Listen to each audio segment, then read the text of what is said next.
తొలి ఏకాదశి ఎప్పుడు, పూజా విధి, సమయం, ప్రాముఖ్యత ఏంది, వీటి గురించి మీకు వివరంగా చెప్తాను.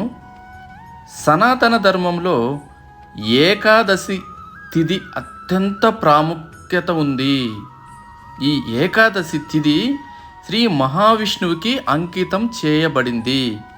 ఏడాదిలో వచ్చే ప్రతి తిథికి ఒక్కొక్క పేరు, ఒక్కొక్క విశిష్టత ఉంటుందండి. ఆషాఢమాసం శుక్లపక్షలో వచ్చే ఏకాదశి తిథిని తొలి ఏకాదశి అని, దేవసేని ఏకాదశి అని అంటారు.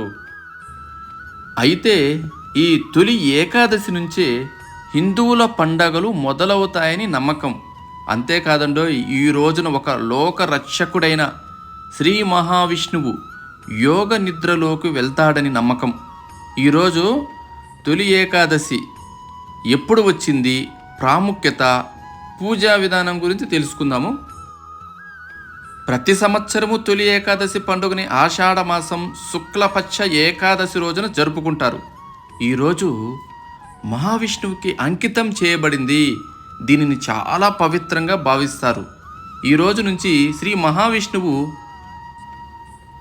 క్షీరసాగరంలో యోగ నిద్రలోకి వెళ్ళి 4 నెలలు విశ్రాంతి తీసుకుంటాడని నమ్ముతారు. ఈసారి ఈ తిథి జూలై 6, 2025న వచ్చింది. హిందూ క్యాలెండర్ ప్రకారం ఏకాదశి తిథి జూలై 5న సాయంత్రం 6:58 ప్రారంభమై జూలై 6వ తేదీ రాత్రి 9:14 ముగుస్తుంది.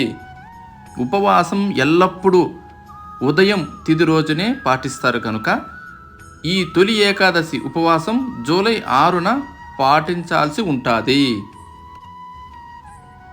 తొలి ఏకాదశి పూజా సమయం ఎప్పుడంటే బ్రహ్మముహూర్తంలో అయితే జూలై 6వ తేదీ ఉదయం 4:08 నుంచి 4:49 వరకు ఉంటుంది. బ్రహ్మముహూర్తంలో పూజ చేస్తే చాలా మంచిది. ఆ టైంలో తొలి ఏకాదశి ఉపవాసం ద్వాదశి తిథిలో అంటే జూలై 7వ తేదీ 2025న విరమించాల్సి ఉంటుంది. పంచాంగం ప్రకారం ఉపవాసం విరమించడానికి శుభ సమయం ఉదయం 5:29 నుంచి ఉదయం 8:16 వరకు ఉంటుంది.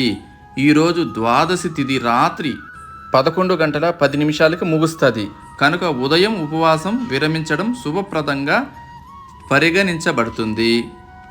అయితే వివాహం, గృహప్రవేశం వంటి శుభకార్యాలు నిషేధించబడ్డాయి. హిందూ మత విశ్వాసాల ప్రకారం దేవసేని ఏకాదశి రోజున ఉపవాసం ఉండడం వల్ల జీవితంలో ఆనందం, శాంతి, శ్రేయస్సు లభిస్తుందని నమ్మకం.